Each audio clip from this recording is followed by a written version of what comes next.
আসসালামু আলাইকুম সবাইকে। সবাই কেমন আছেন? হাসিনাস কুকিং স্টাইলে আপনাদের সবাইকে স্বাগত।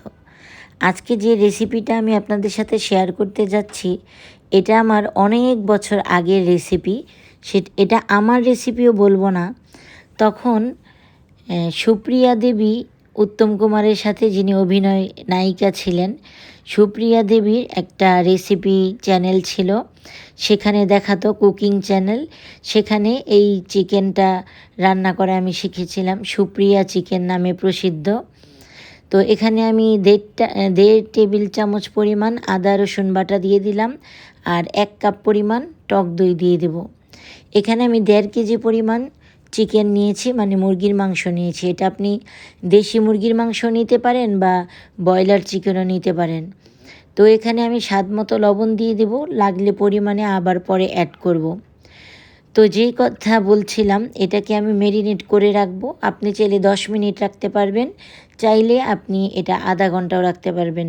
চটজলদি হঠাৎ মেহমান এসে পড়লে এটা আপনি চাইলে ম্যারিনেট ছাড়াও বসিয়ে দিতে পারেন।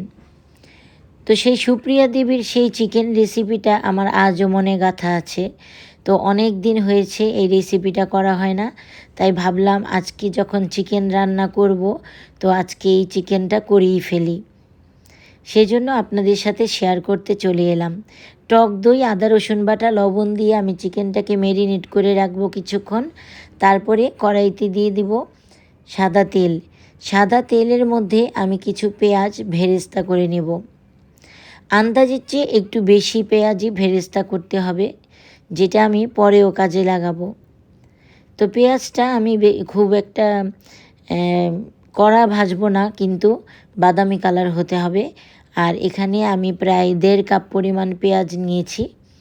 তো পেঁয়াজটা ভাজা হতে থাকুক। দেখতে পাচ্ছেন ভেরেস্তা হয়ে গেছে।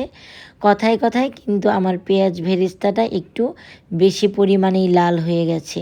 তো কোনো সমস্যা নেই, কিছু বেশিটা আমি তুলে রাখলাম, আর অল্প পরিমাণ যেটা ছিল সেটার মধ্যে আমি ম্যারিনেট করা চিকেনটা দিয়ে দেব। দিয়ে এটাকে আমি ভালো করে নেড়ে চেড়ে কষিয়ে নেব। কিছুক্ষণ পর পর আমি এটাকে নেড়ে দিচ্ছি, একেবারে সিম্পল ওয়েতে আর একেবারে কম মশলায়। এই জাদুকরি সুপ্রিয়া চিকেনটা খেতে এত মজা হয়, এটা আপনি ভাত, রুটি, পরোটা, যেটা ইচ্ছা সেটা দিয়ে খেতে পারেন। তো আমি এখানে লাল মরিচের গুঁড়া অ্যাড করে দিলাম। যেহেতু এটাতে আমি স্পাইসি কিছুই দিইনি, তাই অল্প পরিমাণে জাস্ট ফর কালার, আর হলুদ গুঁড়া দিব না, আর কিছুই দেব না। দিয়ে দিলাম লাল মরিচের গুঁড়া।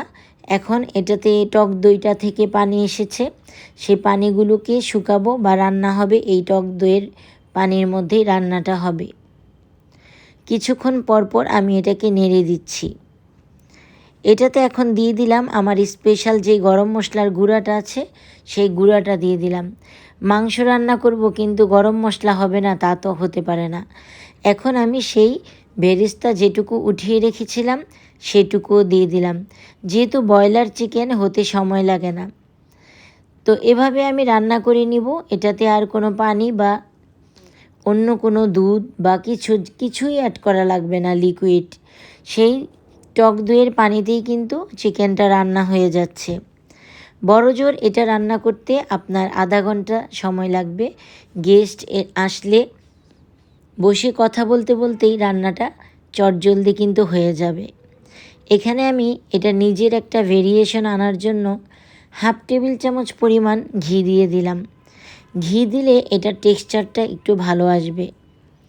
তো আর কিছুই কিন্তু আমি অ্যাড করলাম না। দেখতে পেলেন চিকেন রান্না একেবারে সহজ পদ্ধতি। তারপরে এটাকে আমি নেড়ে চেড়ে ভালো করে একটু কষিয়ে, ঝোলটা কমে এসেছে, যেহেতু এটাকে একটু গ্রেভি রাখতে হবে, এই কারণে আমি এখন নামিয়ে ফেলব।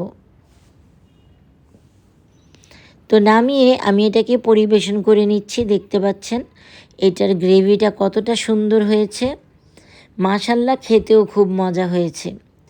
যারা চিকেন বিভিন্নভাবে খেতে পছন্দ করেন বা চিকেনের টেস্ট ভালো লাগে না সবসময় একরকম, তারা কিন্তু চাইলে এই রান্নাটা করতে পারেন। সুপ্রিয়া দেবীর অনারে আমি এই রান্নাটা করলাম। আর সুপ্রিয়া দেবী কিন্তু এটাতে একটু চিনিও অ্যাড করেছিলেন, যেটা আমি করিনি। তো এটাতে তেমন একটা টক ভাবও আসেনি পেঁয়াজ বেরেস্তা দেওয়ার কারণে। খুবই সুস্বাদু ইউনিক একটা রেসিপি, মন চাইলে করে দেখতে পারেন। সবাই আশা করি খুব ভালো মতো এবং পছন্দ মতো খাবে। নিত্য নতুন রেসিপি পাওয়ার জন্য অবশ্যই আমার এই ফেসবুক পেজটাকে ফলো দিয়ে রাখবেন। আর যারা ইউটিউব চ্যানেলে দেখবেন তারা সাবস্ক্রাইব করে রাখবেন। এটাই অনুরোধ থাকলো আপনাদের কাছে। আজ এ পর্যন্তই। আল্লাহ হাফেজ।